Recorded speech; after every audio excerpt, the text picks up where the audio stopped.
Aujourd'hui, je vais vous raconter une toute petite histoire.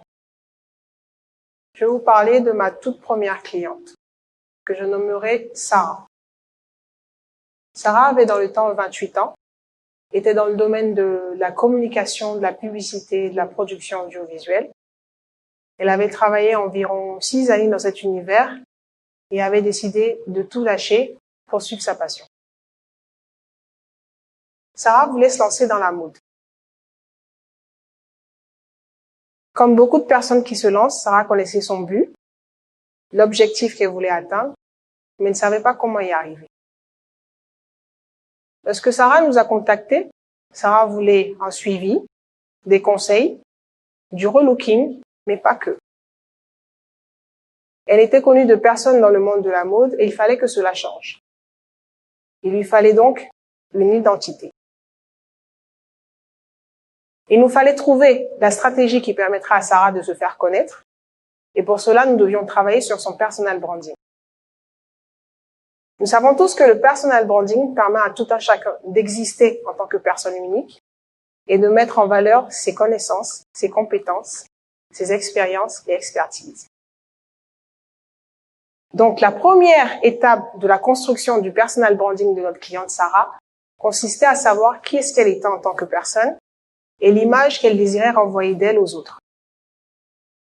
Mais Sarah n'avait aucune idée exacte de l'image qu'elle désirait transmettre. Il lui fallait donc une identité. L'aspect important de mon travail en corrélation avec le personal branding est l'identité visuelle.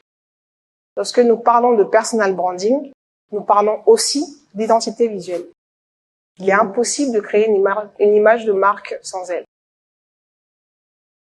Votre coiffure, votre maquillage, votre style vestimentaire, votre gestuelle, votre manière de vous tenir, toutes ces informations-là déterminent votre personne et l'image que vous désirez renvoyer de vous aux autres.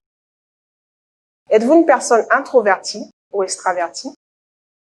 Êtes-vous un cadre, un technicien ou un artiste? Travaillez-vous dans le bâtiment, dans la médecine ou dans la mode? L'identité visuelle, c'est tout ce que vous représentez visuellement en tant que personne.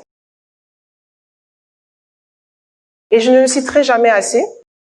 La première impression, c'est 55% l'apparence, 38% l'expression et 7% le message. Le monde se forme une opinion de vous dans les 30 premières secondes de votre rencontre et toute cette opinion se base sur votre apparence. Ce pourcentage est surprenant, mais cela explique tout simplement que la vue prime sur lui. Nous avons donc relooké cette cliente.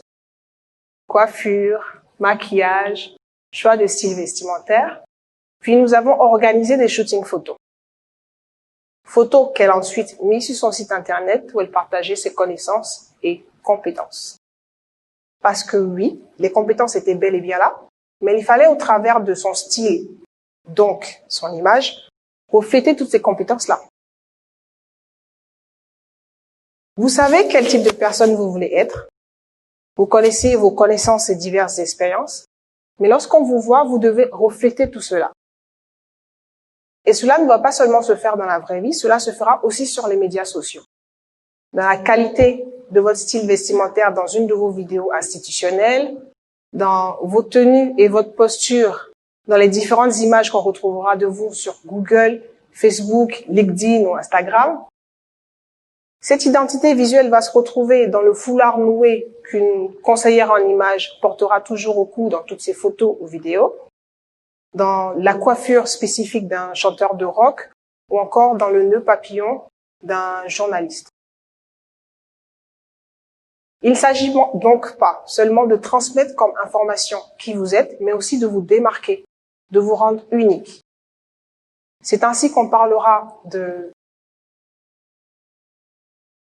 la coiffure, la chevelure verte de l'artiste chanteuse Billie Eilish, de la broche toujours de gauche de Margaret Thatcher, des lunettes et de la cravate fine de Malcolm X, ou encore du chapeau en peau de léopard de Mambutu.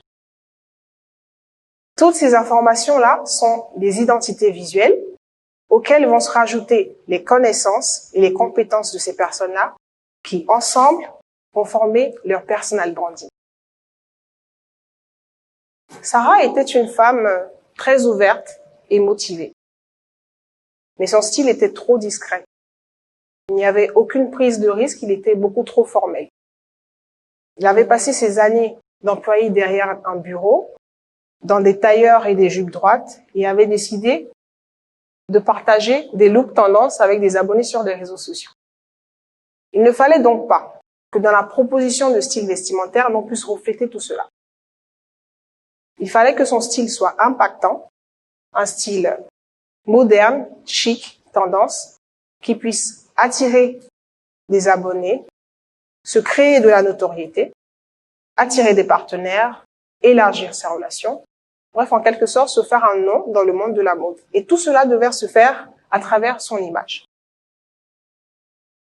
Lorsque vous travaillez sur votre personal branding, mettez vraiment toutes les chances de votre côté. Il ne s'agira pas seulement de transmettre comme information qui vous êtes, mais de vous rendre vraiment unique. Et cela passera par tout ce que vous désirez transmettre de vous. Nous avons travaillé sur le relooking de Sarah et cela a permis à Sarah d'atteindre, grâce à mon équipe et moi, plus de 20 000 abonnés. Cette histoire, c'est mon histoire. J'ai été ma première cliente. Sarah, c'est moi.